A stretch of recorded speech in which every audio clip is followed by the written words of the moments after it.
Good evening everybody, this is Stephen Howson, this is Full Time Devils, this is tomorrow's transfers today, the video where we go through and tell you everything that's happening in the world of Manchester United transfers throughout the January transfer window and in the summer, so you can get on with your life after watching this one video and know everything that's going on with no bullshit, with no clickbait, nothing like that. We're not here for that, we're here to tell you what is happening, as far as we know, and our estimated, educated guesses with a couple of things. We have now had a second transfer confirmed. Demi Mitchell has gone on loan at Hearts. Wish him good luck. All the best there, mate. Hope you get some game time and absolutely smash it and put yourself in good stead for being part of the first team squad at a later date. So congrats to him on that one. Let's talk about Sanchez. You knew it was coming, didn't you? Now, my default reaction to all of this for the pretty much entirety of the day, I've ignored tweets of everyone about it, was United are being hook, line and sinkered in, and we're just going to get used, that when he eventually signs for Manchester City, which has been on the cards for like forever, it feels like at least, then they can say that he snubbed Manchester United, whether or not that in fact was the case. That was what I thought all along. I just thought, he's going to City, bringing him up at the last minute like this. If you actually look, Manchester City, I think Manchester City could be petty enough to leak some shit like this.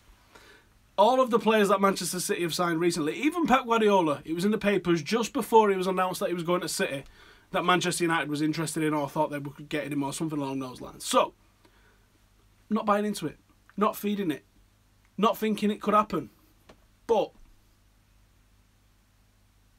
I think the United interest in him is genuine. I still don't think he's coming to United, by the way. I think he's definitely still going to City, but I do think that the interest in him from United is genuine. I think the fact that we offered Mkhitaryan, I think the fact that we had tried to blow City out of the water with a bid at the last minute is genuine. I just think that the offer from City has been agreed too long, in place, and it was just always going to happen. But I do think United's interest in him was genuine, so maybe we have been snubbed if he does end up going for City in this instance. Not like the 97 other instances where they link us to him so they can say that we've been snubbed. I just think the details that are coming out from it, I think that there's been something in there. So there was a tweet from a BBC reporter. Let me pull that up for you and tell you what that was said. So, as reported by others, Alexis Sanchez will leave Arsenal this month if a suitable offer and replacement secured. Hierarchy accept and expect it. Conversations continue with City. Arsenal wanted 35 million, City offered 20. Possible compromise for 25 to 30 million. First choice replacement is Bordeaux's Malcolm. It seems like United have come in at the very last minute and tried to offer what Arsenal want in terms of a fee, and possibly Henrik Mkhitaryan in place for that as well. But what United wasn't banking on was the massive signing on fee that Manchester City have offered him. It looks like he's going to City, so maybe we might have actually been snubbed for once in this case. Telegraph have gone big. They've got an article linking us to Sanchez, Jamie Vardy and Javier Hernandez. Now the Hernandez one was always coming up once David Moyes come out and says that he can leave. He's actually got a very good record under David Moyes at West Ham and at Manchester United. He's got 9 goals in 14 starts for David Moyes, but he's come off the bench like 25 times and failed to get. But because of the lack of minutes that he's actually played, he's still got a better than a goal every other game ratio, which for a team that's struggling like West Ham, that's actually a fantastic ratio to be getting. That's still getting you 20 goals a season. So I'm not sure why they're looking to offload him like that. Would I take him at United? If he's going for free, could do worse, couldn't we?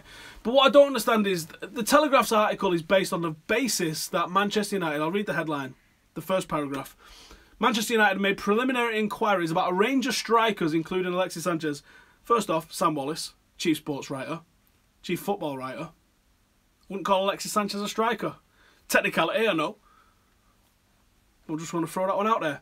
Jamie Vardy and their former player, Javier Hernandez, as the club consider a move this window to get some backup to Romelu Lukaku for the final months of the season. Now, I don't know about you guys, but I see Marcus Rashford and I see Anthony Martial as backups. I think you could also possibly play as certainly as secondary strikers, Jesse Lingard, possibly Juan Mata. We still do have Zlatan Ibrahimovic, more on that in a second, on the books. So why do we need a backup for a striker that we've already got 2 or 3 players in backup for? If you say he wants to add someone else to the forward line, totally get that. Not sure a backup striker, and I'm not sure that Jamie Vardy's going to want to come and be a backup striker. Is Alexis Sanchez going to be backup to Romelu Lukaku? For the chief football writer here, mate, you're not making a lot of sense. Now, obviously, the bulk of the article talks about this issue, this deal with Sanchez.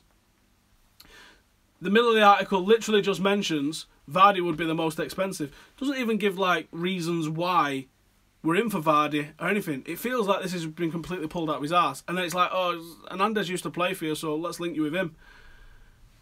Shocking journalism from the chief football writer at the Telegraph. Zlatan. Now, Sports Witness have gone with this one, and what they're saying is talks have been initiated by Besiktas for Zlatan Ibrahimovic to come to Besiktas. Sounds like he's looking for an exit before the end of his contract at Manchester United. Looks like he's probably not going to be getting game time, or certainly as much game time as he needs. Had a setback with the injured knee, the knee that he injured and he kept him out. So maybe it would be time for United to allow him to go. For me, he doesn't look anywhere near like the player he was prior to the injury, and I don't think he's going to take United forward this season, even if he's kept around. So I definitely think this has got some legs. There was talk of the MLS, but I think he'd like to stay in Europe. I could see that. I really could. Besiktas were looking at probably like the most expensive player they've ever had in terms of wages, but if they can get him for free, it's probably not going to be a bad choice for them. I could definitely see that one going. Sports Witness think that was fairly likely as well, so keep an eye on that one. I definitely think that one's got more legs than 90% of the others that we're going to read about. Lucas Moura. So this is in the Sun. Doesn't feel quite right, this Lucas Moura story for me just yet. It really doesn't. And what I'm saying is United are closing in on Lucas Moura. PSG want $35.5 million for him this January. Lucas Moura wants to get out. I mean, this is where it doesn't sit right with me. This guy's played 72 minutes all season. How is he suddenly the answer for Manchester United? How is he suddenly good enough for Manchester United when he's played 72 minutes all season? 35 million to get him in. Now I understand, yeah, actually, it's someone who's going to offer balance on the right-hand side, and that alone might make it worthwhile deal, but I think this guy flatters to deceive a little bit. I really do. I think that's the problem with this guy. I think, yeah, I don't think this is the answer for us. But anyway, the Sun are reckoning 35 million to get it done this January, and there's a bit of a to and froing going on about that one. There's a lot of smoke. Maybe there's a fire. And the final one, the absolute best one that you're going to hear, all transfer window. Neymar for 500 million euros. But the writer of this one, as correctly said in Sports Witness nail this. Absolutely nail this. They say, the final line is, this deal's apparently not going to have, according to the writer who is in Le 10, that's wrote this one up. And I think they've just decided to say Madrid are going to be in for this guy. United are probably going to be in for this guy because United got loads of money. 500 million on one player. Are we really even contemplating that sort of thing at the moment? That is bananas. Absolutely bananas. But they're saying this isn't going to happen before 2019 summer. So, as Sports Witness say, it's an easy story to write because it's going to get clicks. And in 18 months, if it doesn't happen, no one's going to remember. But Sports Witness put, we will. Because we archive stuff, that's what we do. Fantastic from Sports Witness. As I said, they're the people that you want to be following in a transfer market. Right, let's see what all y'all are saying.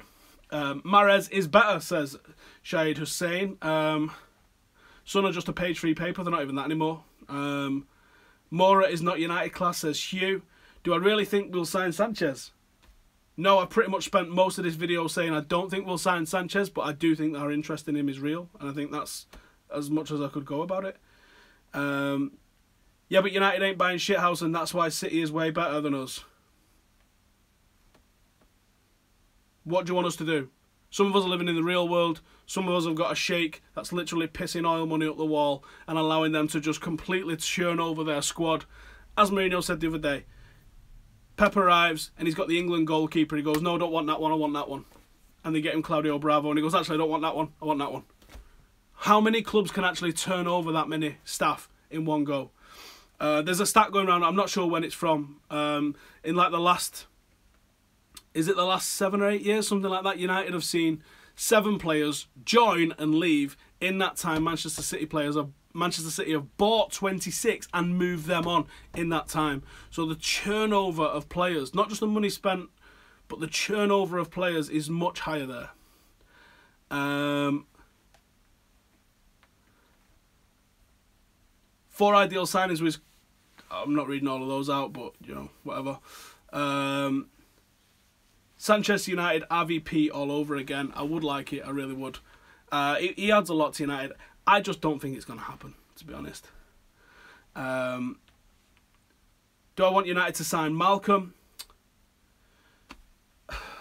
I'm not sure he's of the level either. I think he'd be, like Marshall, probably need a while to settle in. Mahrez would be my choice if it was available, I think. One signing, who would it be? Probably Mahrez. You don't have to buy a lot of players, just the correct ones, and keep the same manager with the same idea for a long time. That is how you beat City. Rashid, that's exactly it, mate. That is exactly it. Because you've had Moyes come in and the player he wanted, or the players he wanted, and Lou Van Gaal and the players he wanted, you have to move those on. A lot of the players that were signed pre-Pep were for Pep. And a lot of the players that are carrying City on this incredible run at the moment have been there years. They're not Pep signings. De Bruyne wasn't a Pep signing. Silva wasn't a Pep signing. Aguero wasn't a Pep signing. Company wasn't a Pep signing. All of these players are the core of that Manchester City side. He's added the fluff and the sprinkles. United don't really have the core. What's our core at the moment, really? You're looking at David De Gea. That's it. Everybody else has had to come in recently. So, yeah, you're not comparing apples and apples here. Mahrez would light up Old Trafford. I think he's going to move. Look, if Sanchez and Mahrez move this window and we don't go for neither of them, we've messed up big time. Vardy link, surely a joke. I hope so, mate. I really do. I hope Mitchell does well on his loan, says Lewis. Yep, me too, my mate. Moyes was sacked nearly 4 years ago. Yep, but the 2 signings that he made are still at the club. Would I rather sign a new midfielder like Goretzka or Milinkovic-Savic, or give Andreas Pereira a chance next season? I think you've got to sign another one of those midfielders. I think they offer something a little bit different to what Pereira offers. There's a lot more Sanchez chat in the Full-Time Devils podcast, which you can find on this channel, as I'm wrapping up right now. But go and find out what's been said by all the lads on the Full-Time Devils podcast earlier today and what they think about this Sanchez rumour and link. Join us every single night of the week when we've not got a game, because there are a couple of midweek games that interfere with this. For tomorrow's transfers today, get your transfer fix every single night. We're going to be back tomorrow with a preview for the Stoke game, so make sure you check that one out. I will see you then. Have a good night. Laters.